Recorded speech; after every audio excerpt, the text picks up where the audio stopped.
Bonjour à tous et toutes, voici une nouvelle vidéo de MTG Snapcast. Alors aujourd'hui, nous allons voir le duel deck de Blessed vs Cursed. Donc en fait, c'est un duel deck très spécial parce que d'après moi, c'est le meilleur duel deck en value et en le deck préconstruit est extrêmement puissant.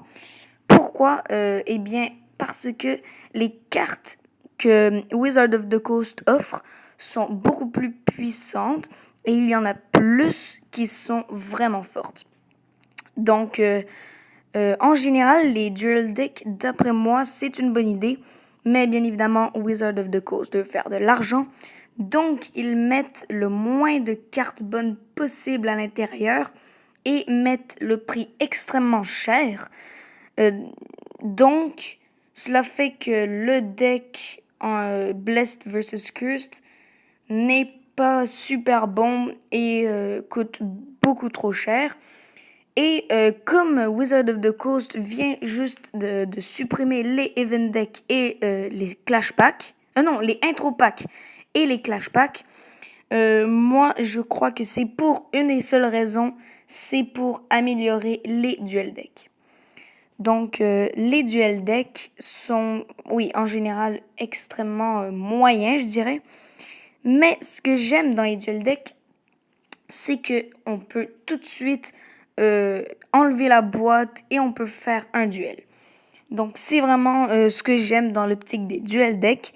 Et maintenant, j'aimerais vous présenter la decklist du duel deck Blessed vs Cursed. Malheureusement, je n'ai pas pu obtenir les images des cartes, mais j'ai quand même la decklist, ce qui est quand même bien parce que généralement, dans les decks, ils n'offrent que les decklists que à peu près 2 semaines ou un mois avant la sortie de ce deck.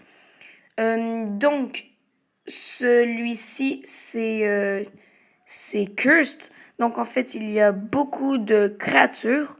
Le problème dans les duel decks, d'après moi, est que chaque créature est toujours en un seul exemplaire, sauf une ou deux cartes. Donc, par exemple, Elder Cathar est la seule créature à être en 2 exemplaires dans ce deck. C'est vraiment le désavantage des duel decks, je trouve, parce que généralement, il faut beaucoup de cartes en plusieurs exemplaires. Mais là, il n'y en a qu'un seul exemplaire de chaque, sauf Elder Cathar, ce que je n'aime pas beaucoup. Dans les sorceries, nous avons 2 Gather de Townsfolk. Ça, c'est aussi très bien parce que généralement, il n'y avait pas beaucoup de sorceries ou d'instants où il y avait 2 exemplaires. Ensuite, dans les enchantements, nous avons qu'un seul Bond of Fate, ce qui est correct parce que généralement, dans les duel decks, il n'y avait pas d'enchantement. Ensuite, les artefacts, ce sont un Sharpen Pitchfork et un Butcher's Cleaver. Ça, c'est vraiment, je crois que ce sont des cartes reprint. Et ça marche bien avec le thème d'Unistrad, mais je trouve que on pouvait mettre vraiment des meilleures cartes dans le deck parce que le but de deck Blessed n'est pas de mettre des artefacts d'enchantement pour booster nos créatures. Ensuite, nous avons 3 instants. Nous avons 2 Rebuck et un Momentary Blink.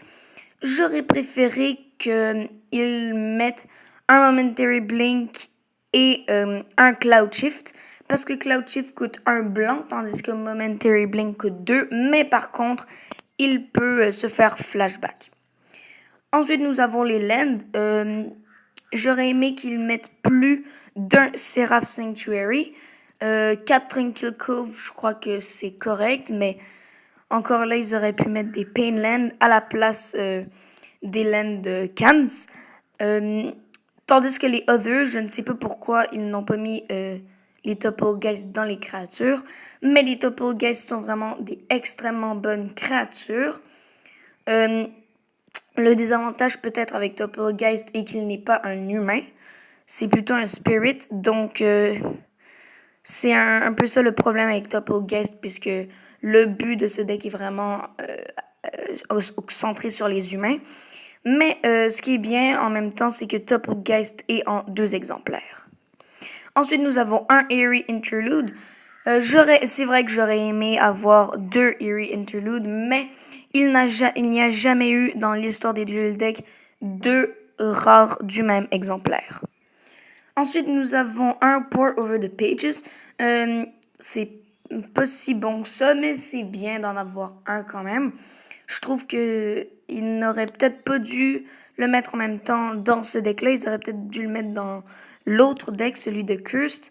Mais je trouve que quand même, Pores Over the Page est une bonne carte en Commander. Maintenant, passons à la decklist des Cursed. Donc, nous avons 22 créatures, dont un Gravecrawler. Ce que je trouve qui est très bien parce que Gravecrawler est une très bonne carte dans un deck zombie. Ensuite, nous avons un Diregraph Ghoul, 2 Butcher Ghoul, etc., etc. 3 Screeching Scab, je trouve que c'est vraiment excellent. Parce que au moins, ils ont mis une fois dans ce deck-là une carte avec 3 exemplaires. Ce que je trouve qui est très bien parce que dans les decks modernes, le but n'est pas d'avoir plein de cartes en un seul exemplaire, mais d'avoir quelques cartes, mais en plusieurs exemplaires. Je suis très content qu'il y ait 2 Diregraph Captain parce que c'est une très bonne carte en moderne pour un deck zombie. J'aurais préféré qu'il y ait 2 Screeching Cab et 3 Diregraph Captain, mais bien évidemment, le deck de Curse doit être aussi fort que celui de Blessed. Comme ça, il peut y avoir un bon... ils peuvent se rivaliser les deux assez facilement. J'ai vraiment aimé que dans le Sorcery, il y ait un Dread Return, reprint avec un nouvel art qui est vraiment beau. Je trouve que Dread Return est une excellente bonne carte, surtout en moderne. Si vous n'avez pas vu ma vidéo sur Meren, un Commander Deck Tech, vous pouvez aller le voir et je trouve que Meren inclurait extrêmement bien Dread Return dans son deck. Ensuite, dans les instants, nous avons beaucoup de removals, surtout des removals d'humains. Et tandis que dans les lands, nous avons seulement 4 Dismal Backwater. Je trouve que le Wizard of the Coast n'a pas fait beaucoup d'efforts ou n'a pas voulu vraiment que ce deck-ci soit vraiment ait une bonne mana base. Mais les others, je ne sais pas pourquoi toujours Tooth Collector n'est pas dans les créatures.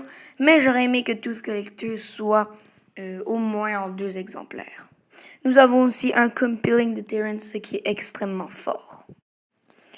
Donc maintenant, nous allons passer à ce que j'ai apprécié dans ce deck, dans ces 2 decks en fait. Et je trouve que Wizard of the Coast a bien fait de bannir les intro packs parce qu'il y en avait vraiment trop et il n'y avait pas assez de joueurs qui voulaient acheter des intro packs parce que bien évidemment les intro packs ne sont pas des très bons decks, ce sont vraiment pour les débutants. Et comme ils ont banni, pas qu'ils ont banni, mais qu'ils ont arrêté de faire des intro packs, eh bien ils ont amélioré les duel decks. Ce que je trouve qui est très bien parce que les duel decks, c'est toujours fun à jouer parce que, bien évidemment, on peut sortir les decks de la boîte et jouer immédiatement sans avoir à faire quelques modifications.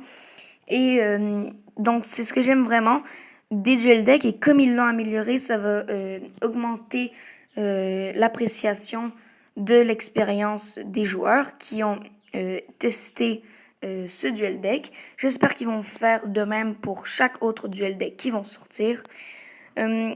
Aussi, j'ai vraiment aimé que le Wizard of the Coast mette 3 Screeching Scab dans le deck des Cursed parce que je trouve que c'est très important d'avoir au moins une carte ou 2 qui est au moins 2 ou plus d'exemplaires.